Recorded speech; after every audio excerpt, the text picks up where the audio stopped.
آج کے اس ڈسکشن میں آپ کو north Korea and south Korea conflict کے بارے میں بتاؤں گا۔ شمالی اور جنوبی کوریا کی جنگ، جسے کورین وار بھی کہا جاتا ہے، 25 جون 1950 سے 27 جولائی 1953 تک جاری رہا۔ یہ جنگ دو اہم قوتوں کے درمیان لڑی گئی۔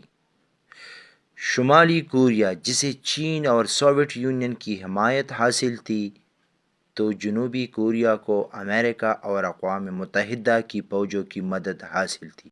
اس جنگ کا آغاز شمالی کوریا کے اس وقت کے رہنما کم ایل سنگ کے حکم پر جنوبی کوریا پر حملے سے ہوا۔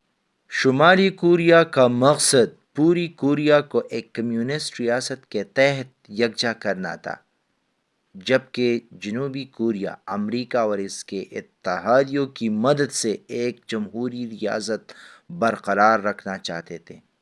جنگ کے دوران جنگی محاذ کئی بار تبدیل ہوئے اور اس میں شدید خون ریزی ہوئی۔ امریکہ اور اقوام متحدہ کی افواج نے جنوبی کوریا کی مدد کی، جبکہ چین نے شمالی کوریا کے حق میں جنگ میں حصہ لیا۔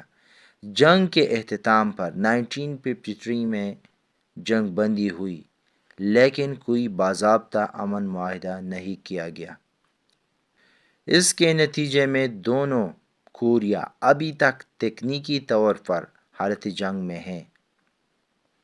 اس جنگ کا نتیجہ یہ نکلا کہ کوریا کا خطہ دو حصوں میں تقسیم رہا اور شمالی کوریا کمیونزم کے زیر اثر، جبکہ جنوبی کوریا ایک جمہوری ریاست کے طور پر قائم رہا۔